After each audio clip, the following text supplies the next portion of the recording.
We are still at the very start of the NBA season, and while the start of the season brings some surprises and disappointments for fan bases around the NBA, we're going to talk about which teams have surprised or disappointed me the most to start off this NBA season. We're going to get into all that and more right after this. Welcome to the number one place for your daily basketball news and analysis, NBA Central. What's going on, basketball fans? Welcome to another episode of NBA Central, your number one spot for everything basketball related. I'm one of the hosts there, Haize, but more importantly, you guys can follow the channel at NBA Central Pod on every social media platform we happen to be on. With that said, man, let's go ahead and get into it, man. I want to talk about some of the teams that surprised me. Now, this is not a full list of all the surprises that have happened over the course of the season. I'm surprised by a lot of teams. The Orlando Magic, of course, with Paolo Banchero and Jalen Suggs, offensive resurgence a little bit. Jalen Suggs has been scoring the ball pretty damn well. This is just a list of three things that have surprised me, three things that have disappointed me so far. And I'm going to start off with a team that I would not have expected to be on this list by any stretch of the imagination, and that's the Los Angeles Clippers. Despite the injury concerns going around, the uncertainty around Kawhi Leonard and what's going to happen there, the Clippers came into a situation with their season where they have no incentive to tank or to be bad. The Clippers own their 2025 first-round pick. The Thunder own the Clippers' 2025 first-round pick. And because of that, the Clippers want to win as many games as possible. This is not the year to embrace the tank or embrace being bad or anything like that. And so the Clippers are off to actually a pretty solid start for them. 2-1 on the season so far. They have wins over the Denver Nuggets and the Golden State Warriors and Saturday and Sunday. They don't play again until Wednesday. But the Clippers have played pretty damn well. And James Harden, even though inefficient at times, right, him going back to his ball-dominant ways and high-usage role that he's had at times in the season has seemed to put him back in kind of where he was around the Houston Rockets days. And so he's getting to the free throw line 10.3 times per game, and he leads the list. He leads the league in 11.7 assists per game. They're using right now the high usage version of James Harden to win basketball games. And then you look at Norman Powell as well, right? Showing that he's willing to take on a huge offensive role for this Clippers team as well. And listen, Zubac has been a revelation so far for this Clippers team as well. And so the Clippers team have definitely been a surprise because this is a team that, especially after the Kawhi Leonard news, I just did not think that this Clippers team was going to be able to win a lot of basketball games. So you got James Harden averaging 25 points per game, right? You have him doing that, 11.7 assists per game, 8.3 rebounds, damn near averaging a triple-double. You got Norman Powell averaging 24 points per game as well, and he's doing that on very efficient shooting, 51% from the field, 40% from three-point range, right? So while James Harden has not been efficient, James Harden's averaging 19.2 three-point shooting percentage and a 36% field goal shooting percentage, but Norman Powell's efficiency, Zubac's efficiency as well, averaging 59% from the field as well, not taking any threes, but he's also getting 14 rebounds per game, and Zubac is averaging 22.7 points per game. If you would have told me that the Clippers had three 20-point-per-game scorers through the beginning of this season without Kawhi Leonard, I probably wouldn't have believed, right? And then you even have players that are contributing, like Derrick Jones Jr., a player that they acquired. He started all the games for them, averaging 13 points per game with his defensive versatility. Another former Bull and Chris Dunn on this team, helping this team win games in fourth quarters at times, averaging 22 minutes off the bench for this team. Listen, I tell you what, there's a lot of reason to doubt if the Clippers can keep this up. I want to be clear here. This is in no way saying that this is who the Clippers are going to be for the entirety of the NBA season. But so far, they've done a lot to surprise me personally, and they've done it so far against some solid teams. Not great teams, but against solid teams, right?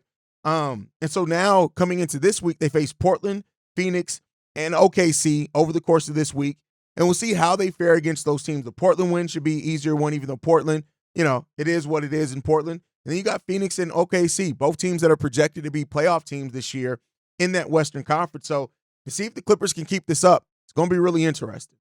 Next up, JJ Redick and the Lakers. And it's not necessarily about the Lakers, who are no longer an undefeated team after losing last night.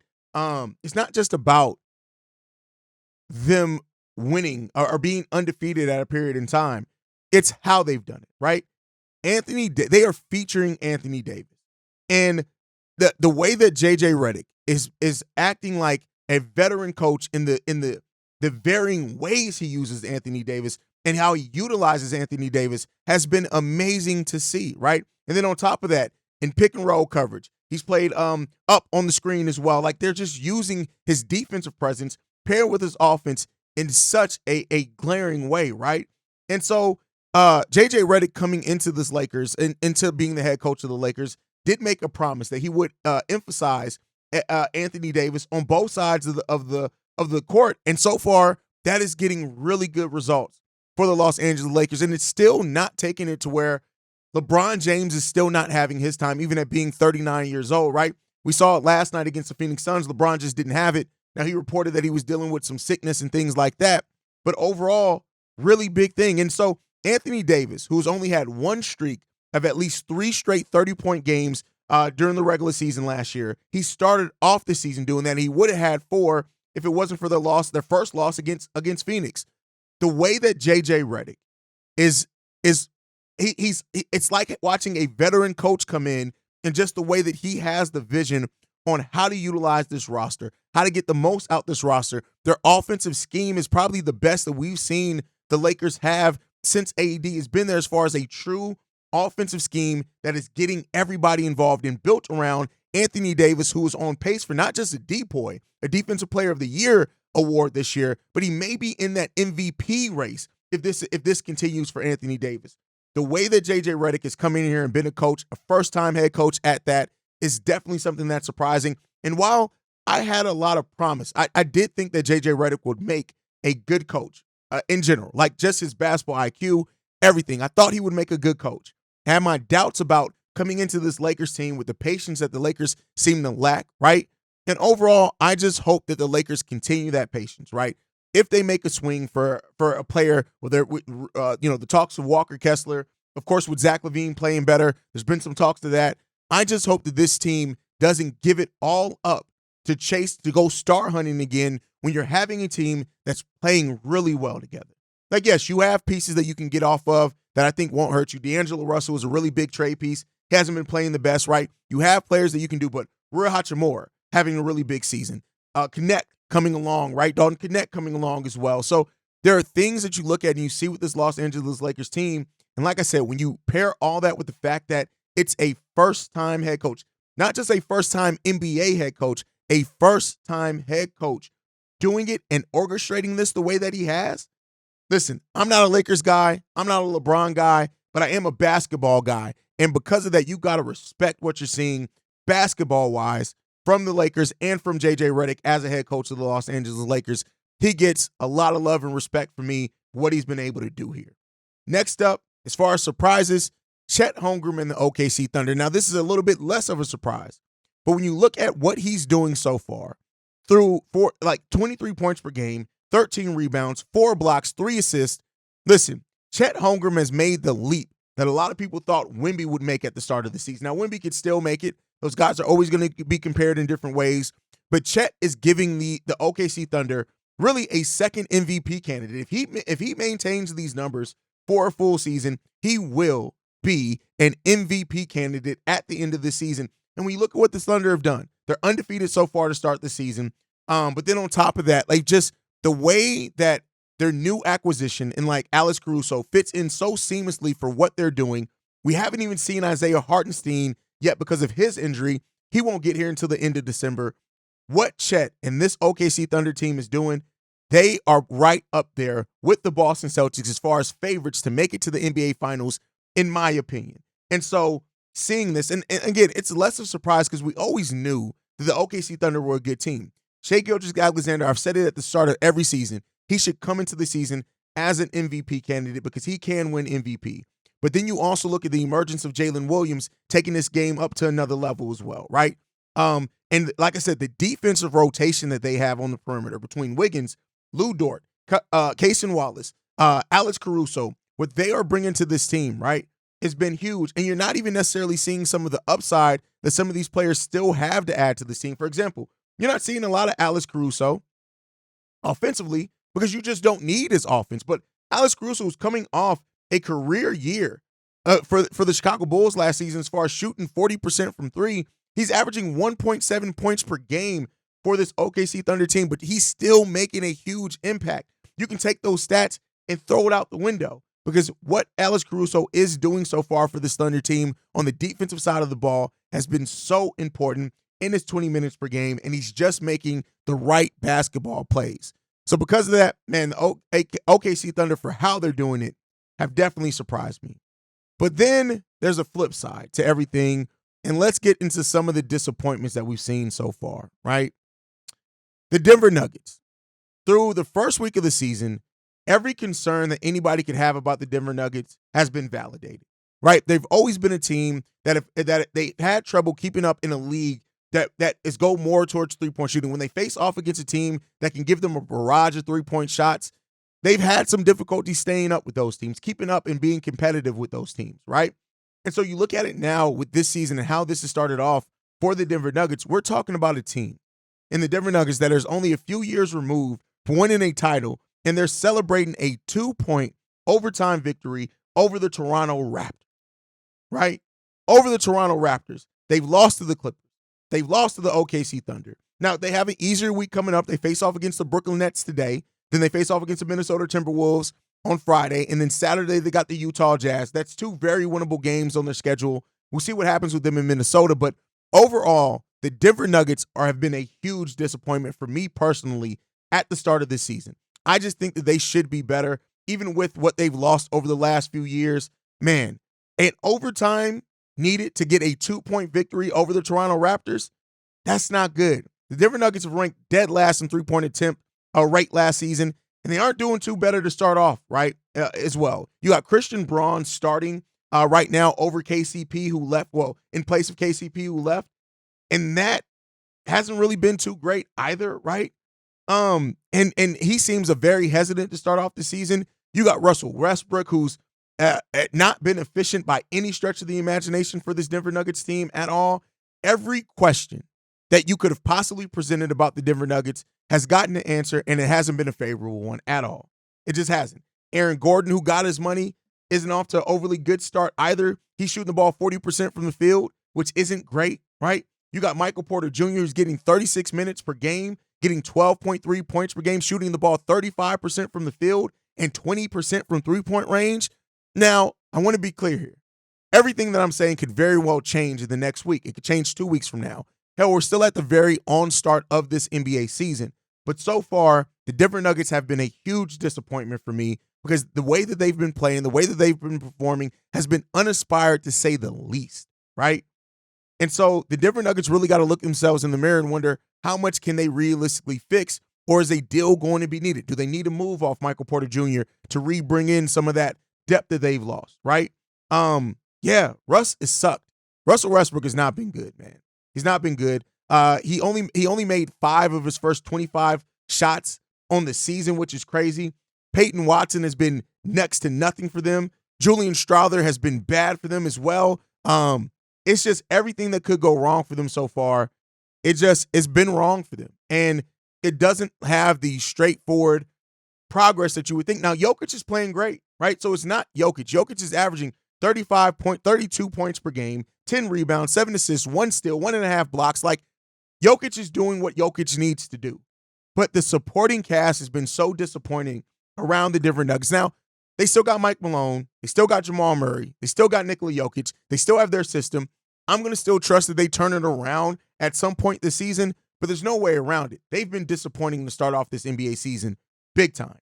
Next up, the Milwaukee Bucks. Come on. I mean, I wouldn't even necessarily put the Milwaukee Bucks as a disappointing list because I'm not somebody who thought very much of the Milwaukee Bucks coming into this season, to be 100% honest with you. But there's no doubt about it that you got to be a little disappointed in a team that has Giannis Antetokounmpo and Damian Lillard on this team, and reportedly, like, we're starting to hear things that maybe these guys don't like each other, right?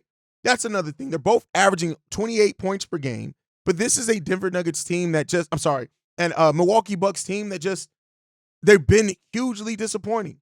The one win that they have on the season so far, it was against a Philadelphia 76ers team that is missing Paul George and Joel Embiid. They've lost to the Bulls. They've lost to the Nets. They've lost to the Boston Celtics. And, yeah, the game against the Boston Celtics, they lost on a Peyton Pritchard, shot which completely deflated Doc Rivers. But this is a team that they look old, right? That's why it's a big disappointment for them, because the way that you have to look, if the areas that you're looking in, they can progress. Yeah, you want to see Chris Middleton come back as their third scorer and see what he's going to bring to this team. But overall, man, the first unit, the starters for this team, it's been okay, right? It's been nothing inspired. The bench hasn't been anything inspired at all, right? They've allowed the Bulls, even though that's my team, to go completely off on them. The Milwaukee Bucks aren't getting turnovers. They're getting killed in transition. They're just bad right now. The Milwaukee Bucks are a bad basketball team, and defensively, they look old, slow. Brook Lopez is still doing some rim protection things, but he overall looks like he may be on a decline. It's just, hey, you look at this team in the Milwaukee Bucks, and it's really hard not to be disappointed because of what they went in on, right? And this is still a team that still looks like the mistake that they made was moving off Adrian Griffin and bringing in Doc Rivers, who Doc Rivers hasn't really done much of different with this team at all. So overall, definitely disappointed in this team so far. Can they still turn it around? Sure, as every team can. But right now, they don't look like a powerhouse at all. And that's what they were supposed to be. When you pair Dame Lillard and Giannis Antetokounmpo, you're supposed to build a powerhouse. Now there's reportedly some talks about Giannis could request a trade at some point. Everything around this team, it's just a disaster. This is a disaster of a franchise in the Milwaukee Bucks. And hopefully they can turn it around, because if they don't, there's going to be some drastic changes needed for a team that just brought in Dame before the start of last season, right? But, hey, we'll see what that brings about, man. Overall, let me know if you guys have a little bit more promise for the Milwaukee Bucks than I do. I don't. Next up, the Sacramento Kings to round out teams that have disappointed me so far. 1-2 starts so far in the season. Their only win coming against the Portland Trail Blazers. And while they're averaging 117 points per game, they're giving up 115. This is a team that's the worst rebounding team in the league to start the season. And that's not hyperbole. They're dead last in the NBA as of right now. They're 14th in assists, so they're spreading the ball around. And while of all the teams that are on my disappointing list, I do think that they're the team that could turn it around the fastest, because they are incorporating DeMar DeRozan. And as a Bulls fan, I'm here to tell you, you have to play a specific way when DeMar DeRozan is a big part of your team. It just is what it is. You have to maximize on him. You got to play in a way that fits his game. And so maybe the Kings are still trying to figure that part out on how they can balance everything to get the best out of DeMar and this team going forward. But overall, the individuals aren't really disappointing, right? The numbers aren't that disappointing. That's why they're on this list, because if you look at where they rank statistically, offensively in this league, it shouldn't be this bad. You got DeMar leading the team with 24 points per game. Take that or leave it. You got Domantas Sabonis next up with 23. You got De'Aaron Fox with 22.3. So your top three players on offense are all averaging around the same points per game, right? Which is cool. It's okay there, right? They're all averaging around the same field goals as well. De'Aaron Fox is actually getting the most at 18. You got Sabonis at 11. You got DeMar DeRozan with 14. So, it is what it is there. But this team has to find a balance, and they have to find it soon, because in the Western Conference, as tight as that conference can be, every win matters, even early in the season. And so while I do think that this team could turn it around, I look at Keegan Murray. He's still playing really good for them. I think that he's gonna take off once he kind of figures out how to play with DeMar DeRozan. This is still a team that has the ability to make a move as well. They maintain flexibility to where if this does start disappointing, they can move some pieces to try to bring in something else to help it. So they have a little bit more upward progress than some of the other teams in that sense. But you still got to look at this Kings team and wonder, do they have enough? Are they going to be able to turn it around enough? Or is incorporating DeMar DeRozan to this team going to end up hurting your players in De'Aaron Fox, hurting Domantas Sabonis, hurting what they can bring? That's the question that you have to ask yourself. And so it's not like DeMar's playing bad. DeMar's doing DeMar type things. It is what it is. This team is definitely slower with the pace as well. But you have to acclimate to DeMar DeRozan. You brought him in here. You have to do it. And I think this is more so a team that's disappointing because it's just going to take a while for them to figure out their balance. Their balance so long has been built around De'Aaron Fox and Sabonis. And now because of a player like DeMar DeRozan and the gravity that he has, you have to play a very particular way. Now, like I said, DeMar's still doing his things. almost 10 free throws per game. That's going to be really good for them. He's hitting it at an 85% clip. That's going to be good for helping that team as the season goes on in a tougher Western Conference. But right now, they've definitely disappointed me so far. But again, I think that they're going to turn this thing around. If I had to bet on any team to turn it around the quickest, not necessarily saying they'll have the most sustained success in turning it around, but I do think that they can turn it around very quickly on. And we'll see what the Sacramento Kings do in this week. They have the Utah Jazz, the Atlanta Hawks, and the Toronto Raptors coming up this week. Those are all very winnable games that they can win with their depth, with their offensive prowess, and let's hope that they can. But who's disappointed you so far this season? What has surprised you so far this season? Let me know all that down below. Make sure you guys are following the channel at NBA Central Pod. You can send us any feedback, questions, comments, concerns, NBA Central Show at gmail.com. And then lastly, if you want to leave a text message and our voicemail for the mailbag, the number to do so, 773-270-2799 for the number one spot for everything basketball related. And I'll see you guys the next time I feel like making a video, probably tomorrow. Peace, y'all. This has been a presentation of the Break Media.